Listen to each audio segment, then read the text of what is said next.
More years ago than I care to remember, and even longer ago than I care to admit, I was the assistant dean of students at a regional liberal arts institution that was state-supported.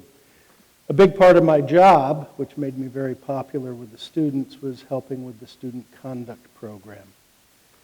On Mondays, I would come into the office, and the first thing I would do is sit down with a stack of reports that detailed the various questionable behaviors of 9,000 students. People who had had a little bit too much to drink, had had a little bit too much fun, had done things that violated one aspect or another of our student code. That was what I did on Mondays. One particular Monday morning, fairly early in the semester, probably right about this time, I was reading through a stack of reports and I came across one that stopped me. It was written by a first-year RA. He had been on a round in his residence hall, and he passed by an open doorway and something just didn't seem right to him.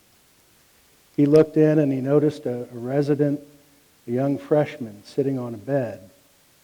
So the RA walked into the room and kind of pushed the door closed behind him and started to chat with the guy.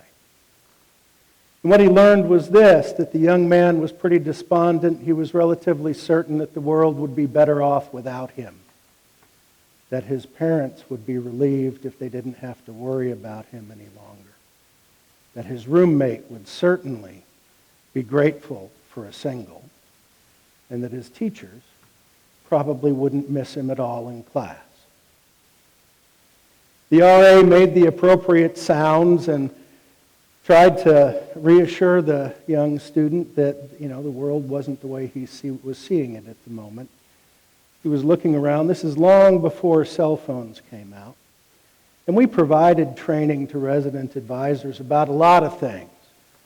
We provided training to them about what to do when they came across a student passed out from too much drinking in a stairwell, call public safety. What to do when they went into a 12 by 12 dorm room and they found 19 people and 3 kegs of beer, call public safety. What to do if they found a gun in a room, call public safety. There's a theme here. But we didn't really train them what to do about this. So the RA is looking around for a phone that he can use to call public safety. And as he turned his back, the resident reached under his bed and pulled out a shotgun.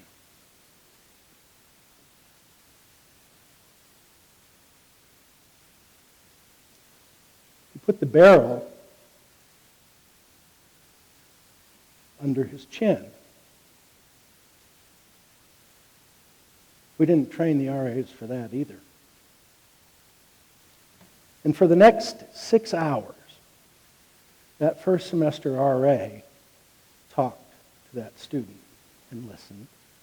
Talked about things that really didn't matter a whole lot.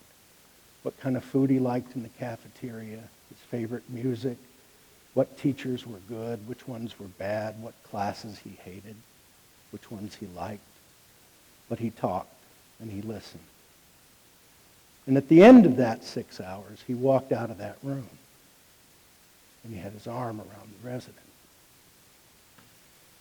I read that report and I thought to myself a couple of things almost immediately in succession. The first thing was, wow, he waited a long time to call public safety. The second thing was, what are we going to do to support that family? Because they're going to need a lot of support helping this young man through this experience. In my office, there was a cacophony of discussion about that incident, and there were loud and powerful voices that were crying out that we needed to terminate that resident advisor. We needed to terminate him because he couldn't follow simple instructions. He couldn't even follow the instructions to call public safety. This was clearly an incident that was above his pay grade, and he didn't do what he was supposed to do. What I want to talk to you about today is lazy thinking and how it stifles us socially and culturally and politically. When you think about social interactions, we have face-to-face interactions, but more and more today, we have interactions that are mediated through social media. Facebook and Instagram, Snapchat, Twitter. You even get presidential tweets now, whether we want them or not.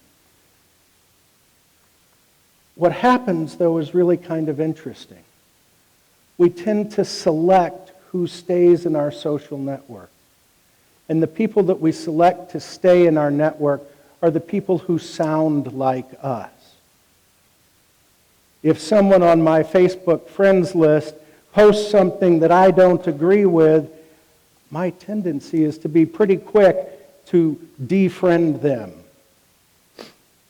The result is that I create an echo chamber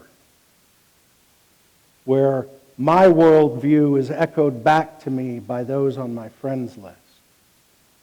And other people do that as well. The result is that we have a homogeneity of experience. We believe that our worldview is right. And we lose the diversity of experience that causes us to stop and to think. It's that diversity of experience, that stopping to think, that is at the core of who we are as a country.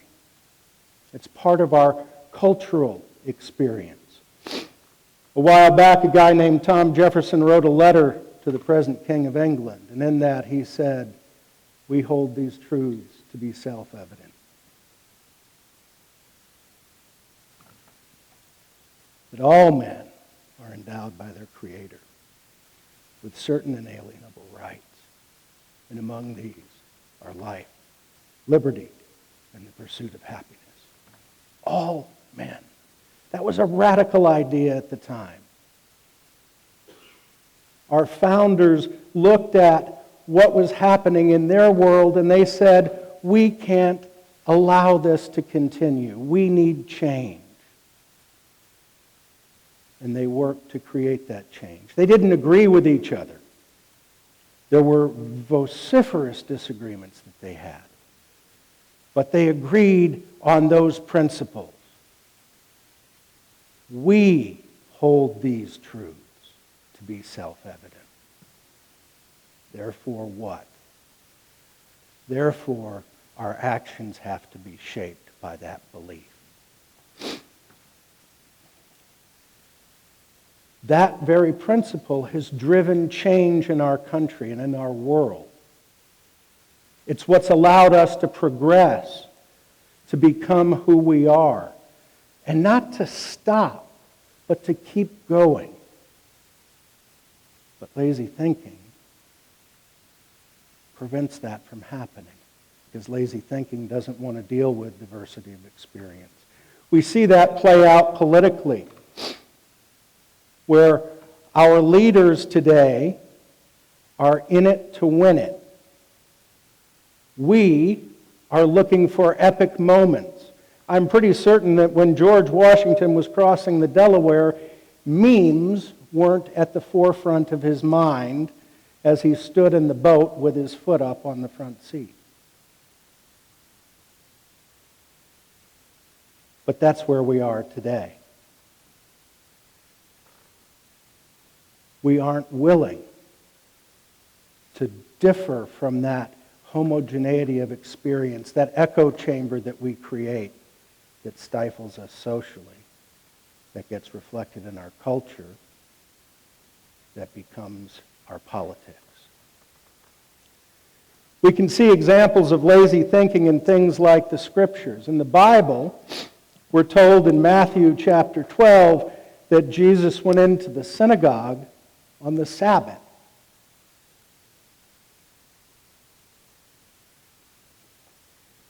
And there was a man with a withered hand. And he asked him, is it better to do good on the Sabbath? The scribes and the Pharisees were watching him, and they knew what the law said. The law said you don't work on the Sabbath. Come back tomorrow and we can talk about healing you then, but not today because the law says don't do that. Christ said to the man, "Reach forth your hand."